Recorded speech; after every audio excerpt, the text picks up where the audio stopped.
Sorry about that. To restart, so I work with communications. We're a small ad agency based out of Gainesville, Georgia. We service primarily companies in North Georgia. There's my contact information if any of you want to get in touch with me after the presentation or have any questions. But what we do is we help businesses find their voice in a crowded marketplace. And we do that through a variety of different methods. We've been very blessed to have won a number of awards over the past few years. But what we do is a little bit of everything. So from social to print collateral, logo development, brand development. You'll see some web annual reports here, but we do packaging, kind of name it. We provide services for clients. So, and we do that through a variety of the different channels, but we really start with the marketing plan. But you're not here to hear forum, you're here to hear about LinkedIn. And so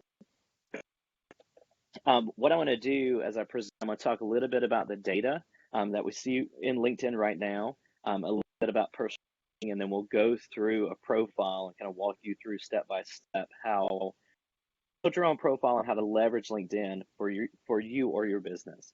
So what we do know is that LinkedIn has seen increased traffic. The internet has seen increased traffic because of COVID-19. And so in the first week of April alone, 1.7 million hours of learning content were consumed on LinkedIn versus 500 hours in the first week of January. So you'll see that's a 3 times increase in time spent. So a 300% increase in how much time people are just learning content from LinkedIn.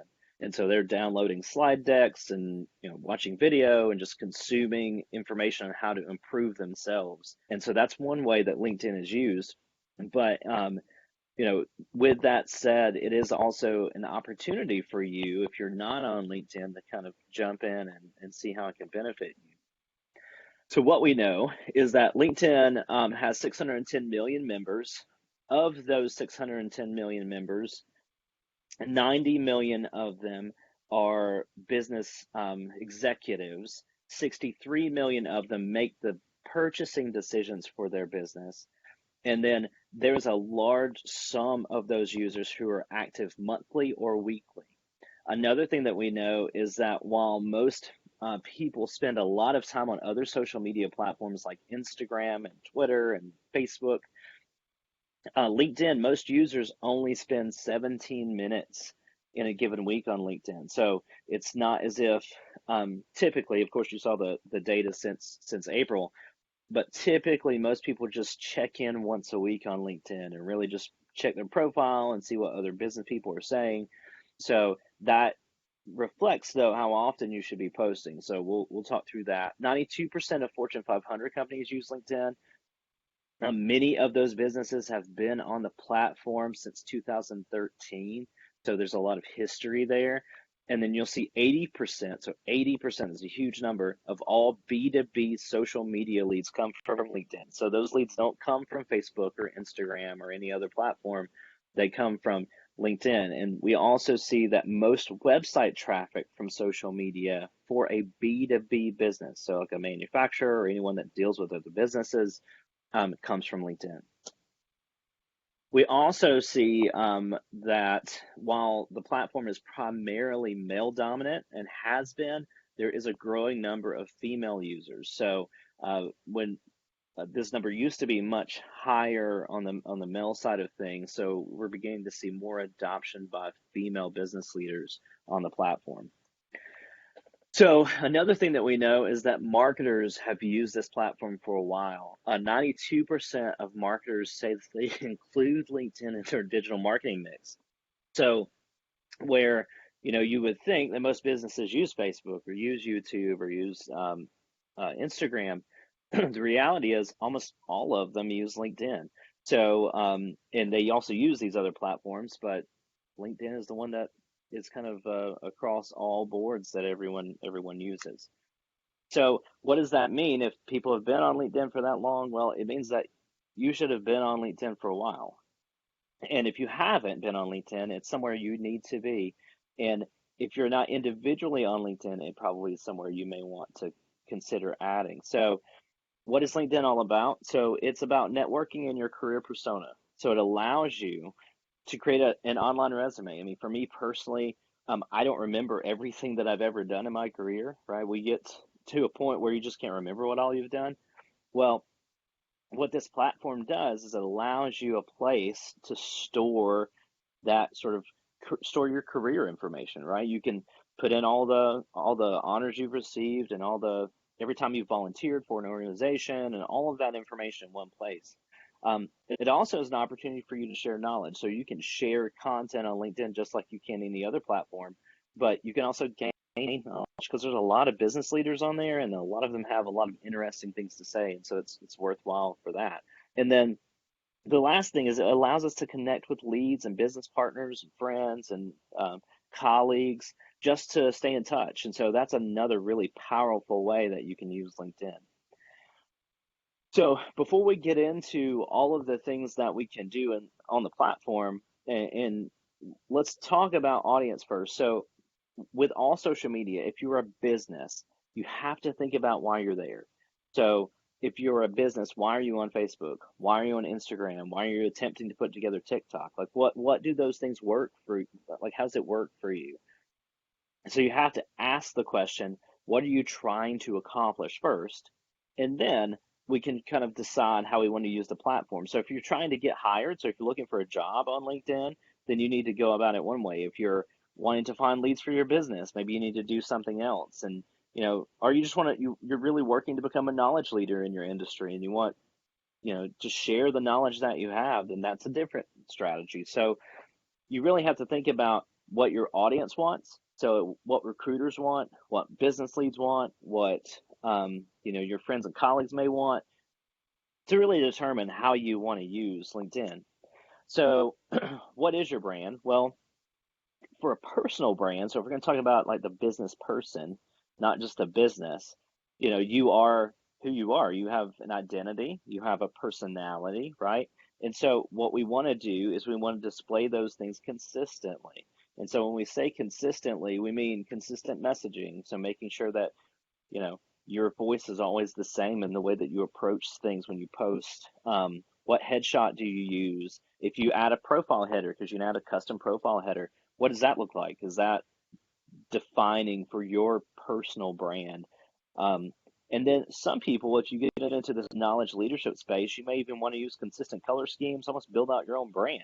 And then consistent content, posting consistently. So not necessarily posting the same thing, but posting in a similar way. So if this were for a business, it's sort of this story, right? The brand, we have to have brand guidelines. What fonts do we use? What colors do we use? What are the templates we use? What is our voice? What is the style of our voice? What is our brand archetype? Advertising communication guides, social media guide, like how do we tell our employees to post? So that's what it would be for a business, and so that's kind of what it is for an individual as well. And so I bring this up. I've used this in the past when I've taught at the University of North Georgia. But the reason we define those things is because we want to live in our brand. And so this is a comment that was posted on Facebook from a business, the Radiator Doctor, you'll see. But you'll see how he just lays into a customer in this post because he was upset about something that the customer did. And so this is not representative of what you want your brand to be, right? We want to keep calm, stay classy. We don't want to kind of get down in the weeds and be like that. And so we have to really define who we are and be careful, right? This is why, you see on Facebook, one of the things that I really try to be careful with is political commentary. You have to be really careful with that on LinkedIn too. I mean, it's one of those things where, everyone has an opinion, but it is also one of those things where you don't want to offend a potential customer, especially on the LinkedIn platform. So again, what is your brand? Identity, personality, consistency. So do you need a brand for LinkedIn? Kind of. Is it something that you have to think a lot about? Not necessarily. But the answer to the level in which you need a brand depends on what you're trying to do. If you're trying to land a job, you need to be who you are and post consistently, and also make sure you're connecting with the right people. If you want to become a social influencer, well, that's different. You have a different level of brand. And so if you look at the people who are social influencers on the platform, what they do is different than maybe what you would do. So again, you have to think about your audience. So do you need a brand? Maybe. Um, so I'm not going to go, we could have a whole lesson on personal branding and branding for businesses, but we want to focus on LinkedIn. And so what I've done is I've taken my individual profile. It's not perfect. I don't think anybody's profile is perfect. But I've taken it as well as a profile example that's been used for a number of years to kind of show you how to post on the platform. So what we'll do is we're going to start with your profile, right? The way that you set up your individual page, and then we'll talk through each element, and we'll also talk about how to post, where that shows up on your profile, and also your newsfeed. And then we'll talk about groups and messaging and some other elements with LinkedIn. So first of all, this is an old example. It's been around for a while, but I thought it was really well done of what would it look like if Dracula had a profile. So you see here his headshot's really well done. So you'll see Dracula exudes professionalism and confidence. So you have to think about what you want, what you're trying to be, right? So from a personal brand perspective, what image do you want to be seen? Are you, if you're focused on your family, I've seen people have their family in here. I wouldn't necessarily recommend that. If you're in a very buttoned up industry, you may want a suit and tie, or a nice dress, or you may also want to consider, if you're in a more laid back industry, like I am in digital marketing, in the marketing space, then maybe you don't have to wear a tie, right? So you just have to think about what image you're trying to share. So in this case, Dracula, of course, is in his stylish suit, and then you see his name, and you'll see a title below it. And so that title, for many people, is just their business title, right? So founder and CEO of a given company, or manager of this company.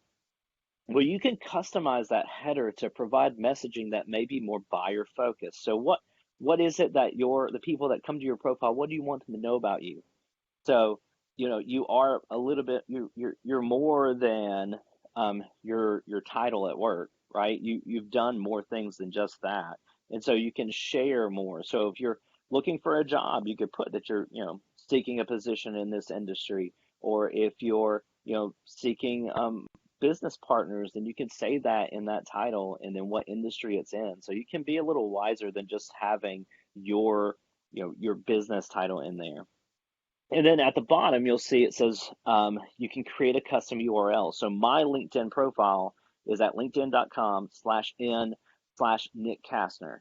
You can change that to be whatever you want it to be in terms of your brand. So it could be your first name and last name. It could be something else. So again, that's part of your branding and business, your professional web business card. So this is my profile. So you'll see, of course, the platform has changed. That's an old example. This is what it looks like now. So you'll see my headshot. So I wish it was different. We at Forum had an entire photo shoot, and I, for whatever reason, went through a period of time where I didn't get my hair cut but every 3 or 4 months. So I look like a mad professor. But my headshot, which matches everybody else on staff at Forum, the buyer focus headline. So you'll see digital marketing veteran, agile marketing advocate in my title. So for me in my role, it makes sense that I'm going to try to leverage my experience to help our agency. So that's where my title comes from. Then you'll see there's a new section that says service offerings, and service offerings is where you can actually put the services that you provide. And so that is a way to share with people what you do in case they click on your profile. They can now say, okay, well, that's what Nick does. And then you'll see on the right, you'll see custom header. And so this custom header here, this is an image that goes all the way across the screen. You can customize it. You'll see right now it's customed with some branding from our company, but this could be custom for you individually. You can make this whatever you want to. If you don't put anything in that space, that's okay. LinkedIn actually has a standard background that they use in that space.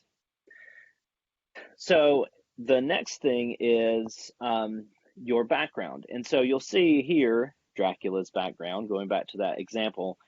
His contact information is the first thing in the summary.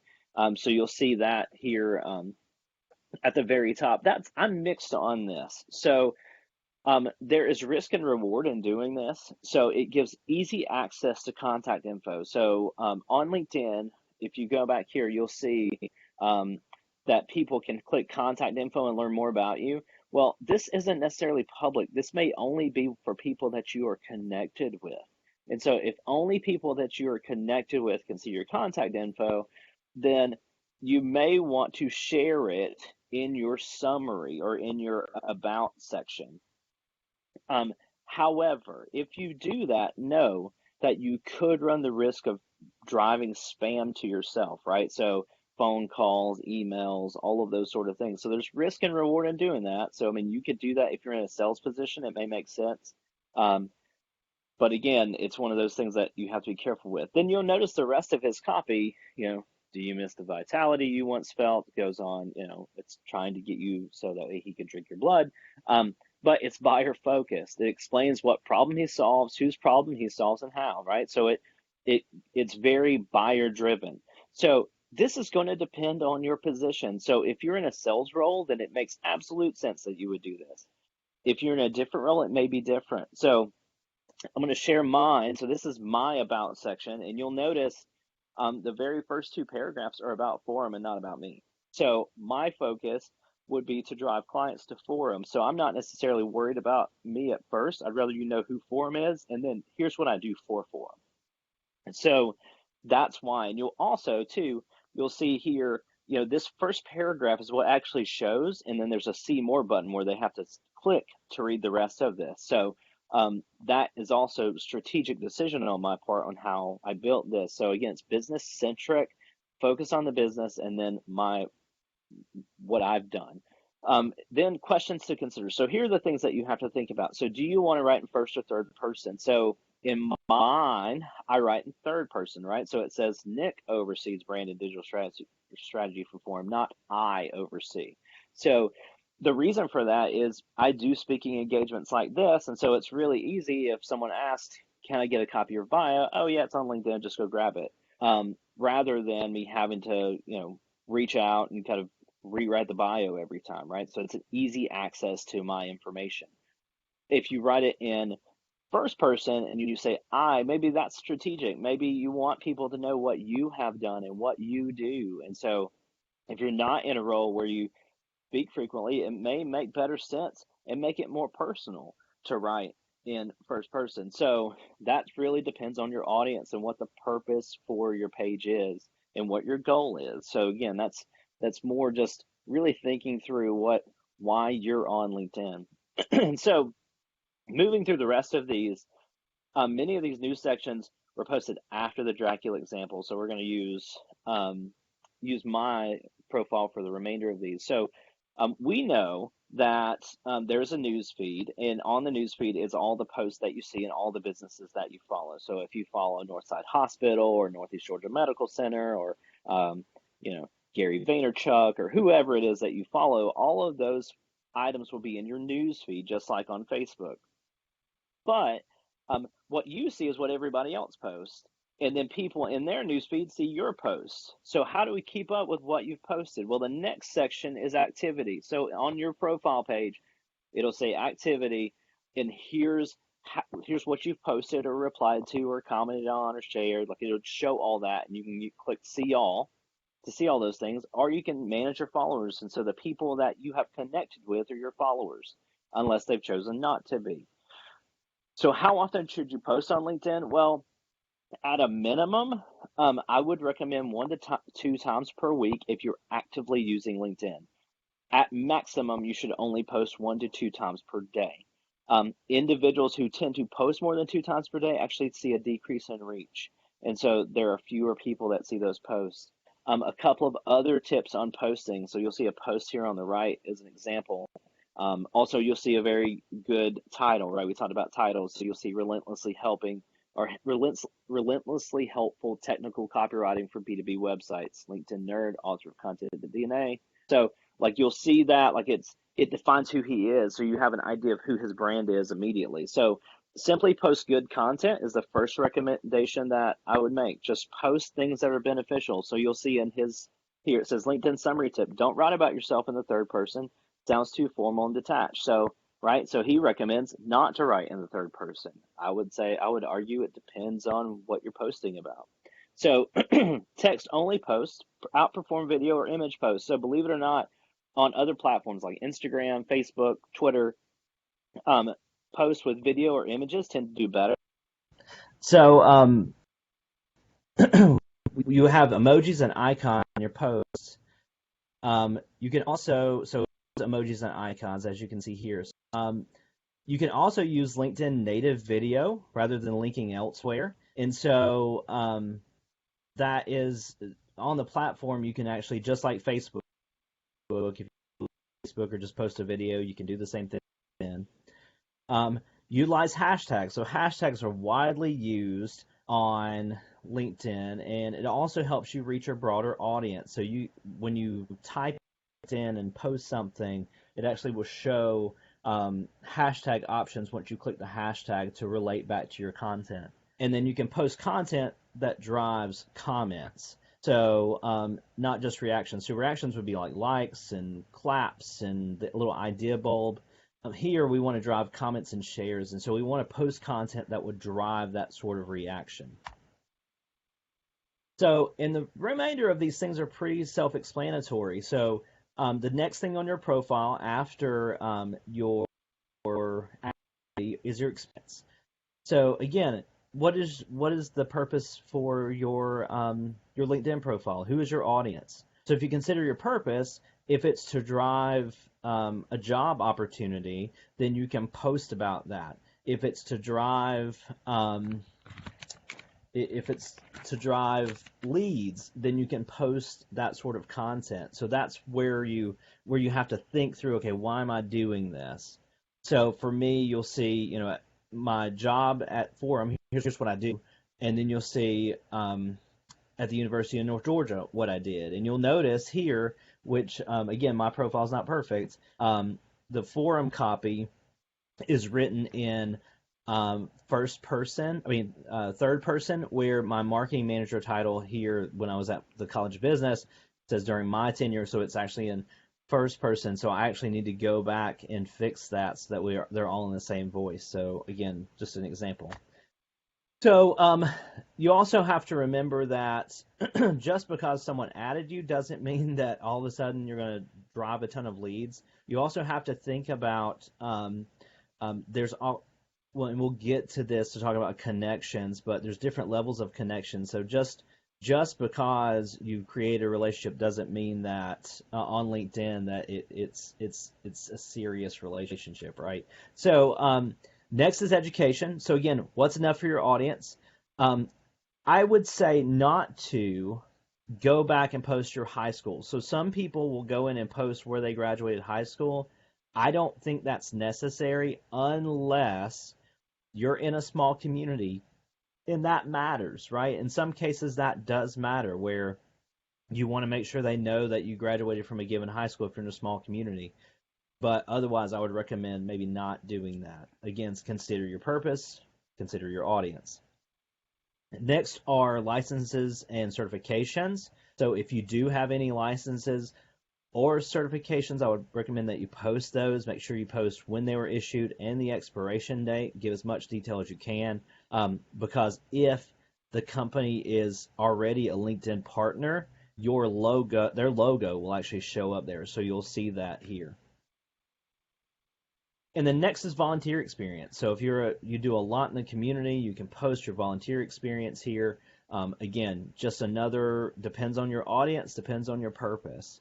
So, if that's a big part of your career, I would recommend that you insert that there. Then the next two sections are also important. So first is skills and endorsements. So skills and endorsements is almost like your personal reviews. So if you think about if you've ever been to TripAdvisor or Google reviews, or you Google a business and you'll see their reviews, that's really what this section is for you. So it shows what people think you're good at, what people say you're not good at. And so that's the way. That's a good way to help recruiters or even leads see what other people say about you. So skills and endorsements, um, those things, it's simply just someone clicks, yes, they're good at that. Yes, they're good at that. There's not a lot of detail or difficult work involved. Um, Recommendations, though, the next section is a little bit more valuable. And so recommendations are where someone actually wrote a recommendation for you. And so the reason why you see received and given, so received are the ones that you've received, and given are the ones that you have recommended for others. So what recruiters will do is they'll look and say, okay, well, Amanda both gave Nick a review and he gave her one, so that way they're trading, so they kind of balance each other out. They know each other. Um, so that's how you kind of know. So you'll see I've given more reviews than I've received. But also, you'll also, if you go through my profile, you'll see some I have requested and I've traded reviews with, some I have not.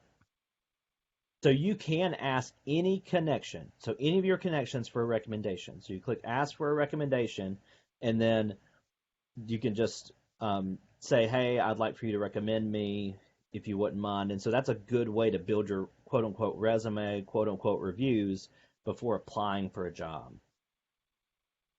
Right, so the next section, and this one isn't as big of a deal. It's your accomplishments. So it lists awards, projects, publications, all those sort of things. If you don't have any of those, that's okay, right? It's not like you have to have a list of all the things that you've done. But if you do have those, then this can be a really valuable section. So and I would also recommend that if you are on part of a team, so you'll see some of these awards that are on my list here. I personally didn't win them, but I was listed as a team member that won that award. So what I do, if you click on that given award, it'll say that I was part of the team or I was the strategic lead, right? So that's how how I do that, but I think that's valuable because people can see, okay, well, you work well with a team and you've won some awards doing that, so there's some value to that, right? So that's again another way to build up your resume. Projects, again, that's something you can do. You don't have to do. That just really depends um, on what who your audience is, what you're trying to accomplish, what you do, and then same for publications. So what about my business? Well, a lot of those things still work. So the only difference between LinkedIn for a professional, for an individual, in a business is what that profile page looks like. So on a business profile page, you have an about section where you write about your business, and you have a news feed, and you have a job section. Okay, those are the three prominent pieces of a business profile. So it looks a little different, but how often you should post, how you brand, all those things still relevant. So we're going to talk for a second about the next thing, right? So we have a profile, so that's our online resume piece.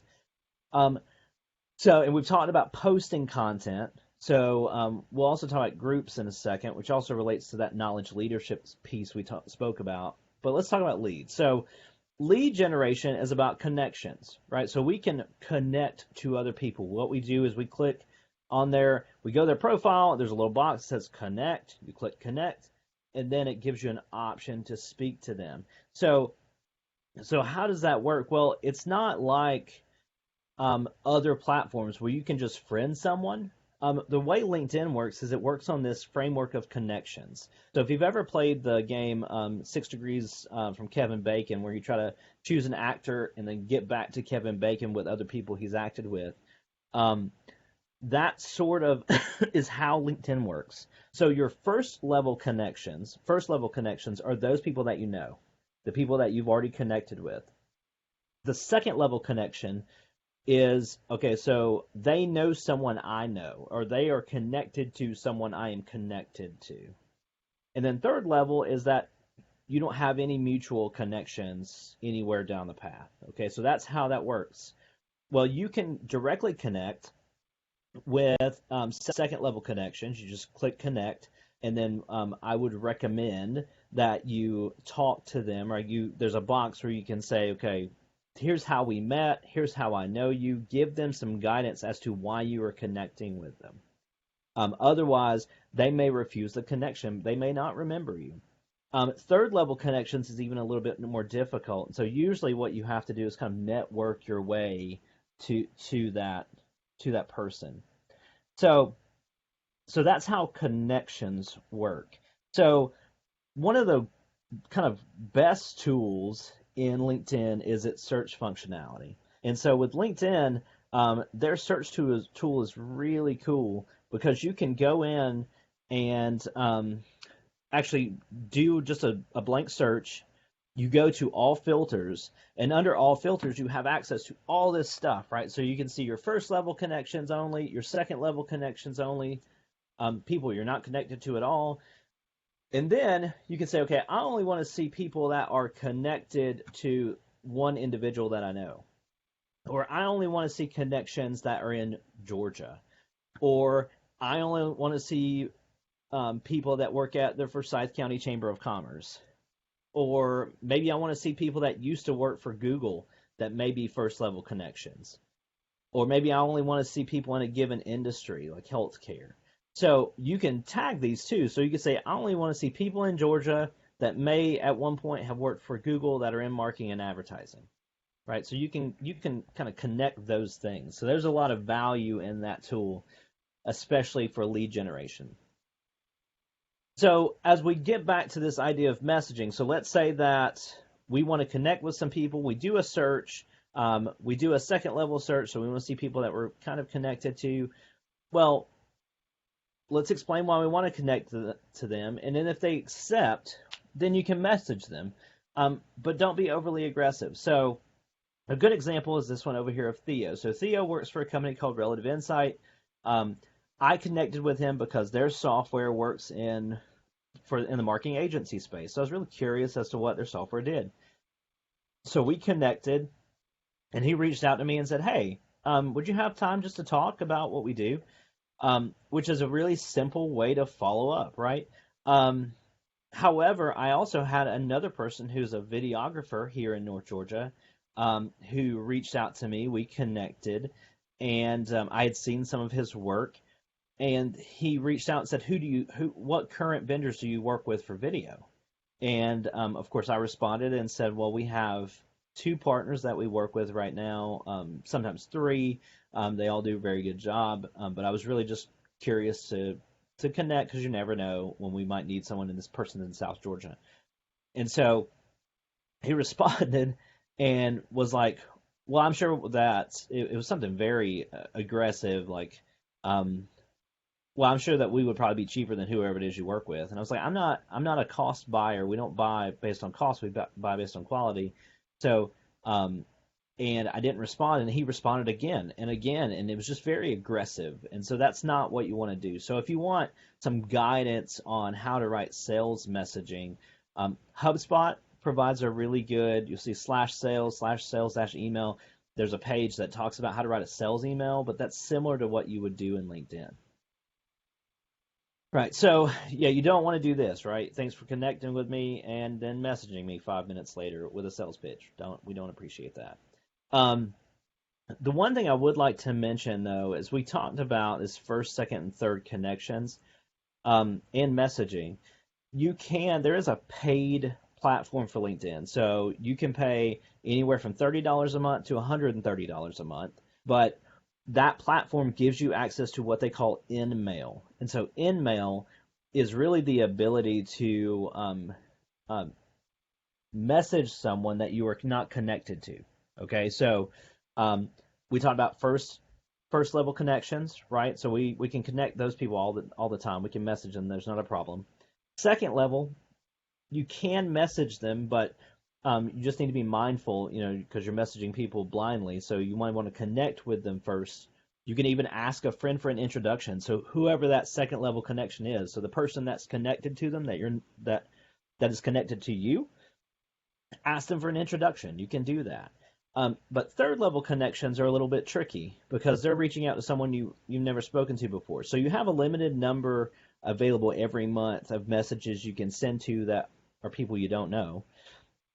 But you can buy a paid account where you can message whoever you want to, and there's a limited number still, but you can. It's basically, you get 12 in-mail allowances for a month, and it makes sure that gets to that person and even pops up as like a special message. So you can pay for that service.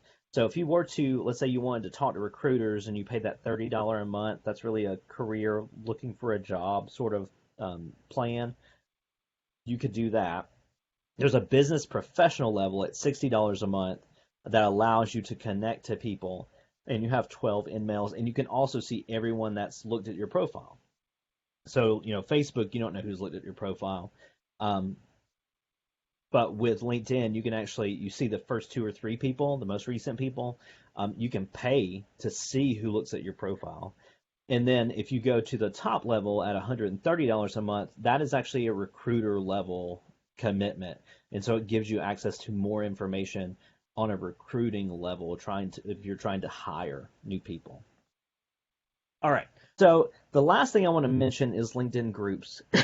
So LinkedIn groups is really just kind of like Facebook groups where you can join a group, but they're industry related or business related. So there are tons of groups. The ones you see on the right are the marketing groups, just the first few that come up in the list.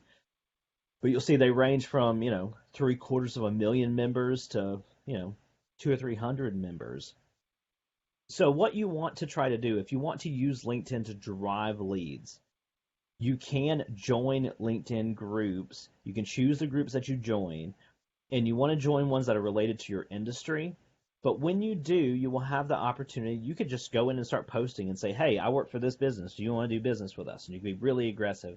And then you get kicked out of the group. So what you want to do is be really careful on how you kind of acclimate yourself to a new group. So what we typically recommend is that you comment on post first. So let's say that you join this online marketing network group.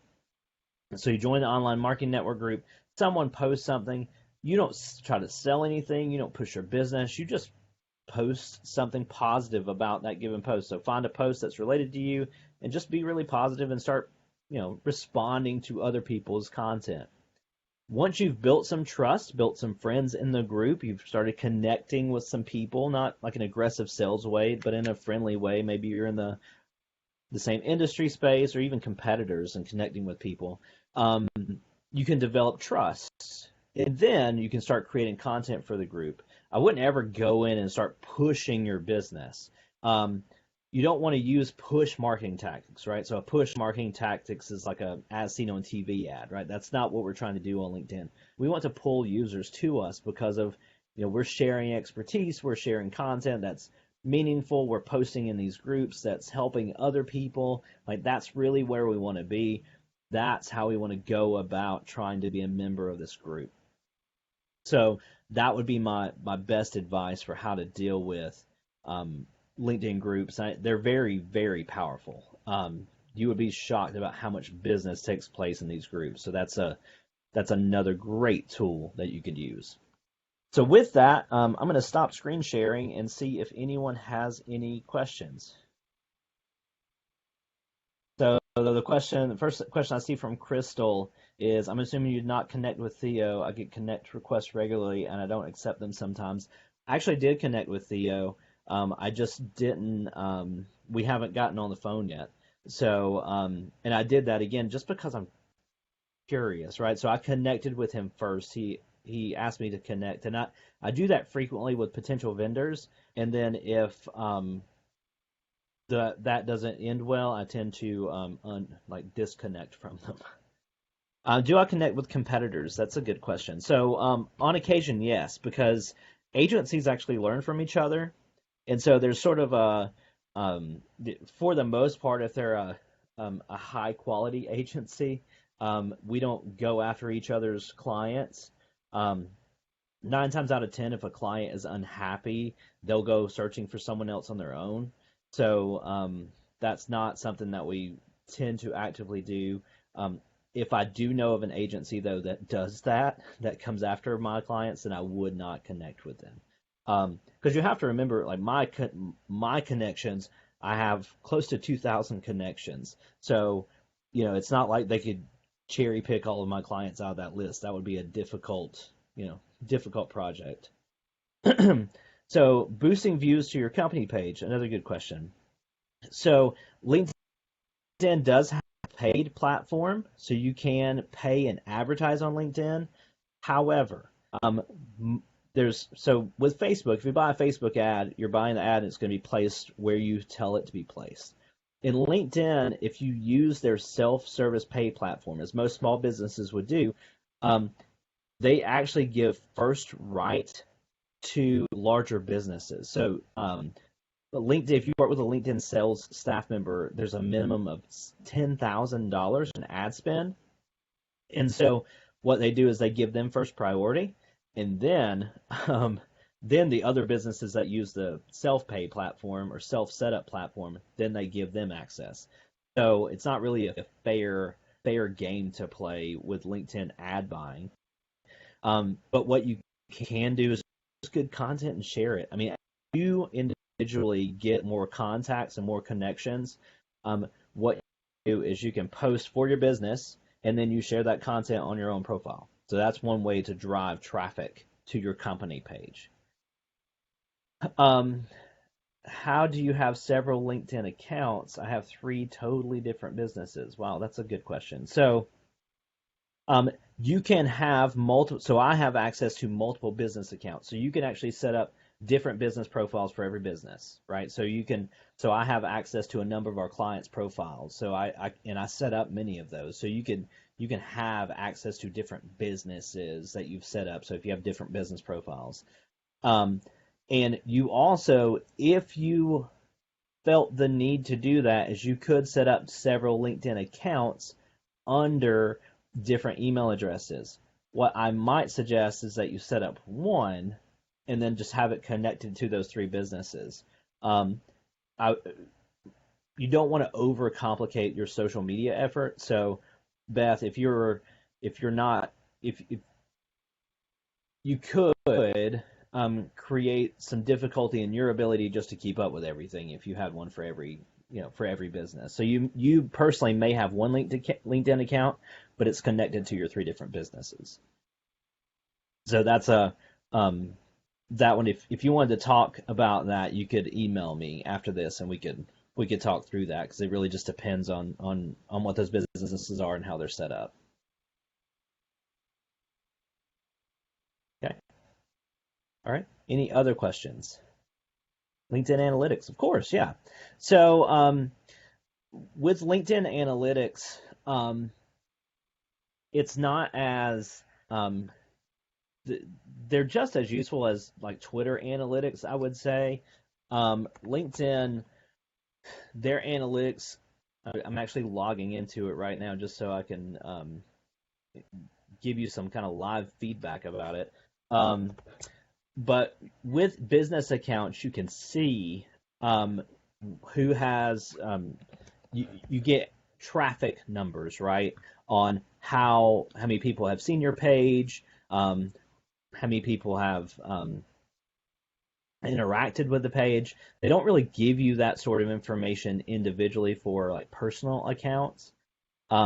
You see that more on the business side of things. So it gives you visitors, it gives you updates, it gives you followers, and then each of those really just go through, okay, how many times has your page been viewed, on the visitor section, and what industries they were in. It doesn't really give you a lot of data in those terms. Updates, it gives you an idea of how people have responded to your content. So that's similar to what you would see in Facebook. In followers, it gives you demographic information, right? So it tells you how many followers you have, how many you've gained over time, where they're from, and then the companies that maybe you should track that are similar to yours. And so that can be valuable information, but it's not as powerful as what you get from other platforms. So Melinda, and Raphael, good question.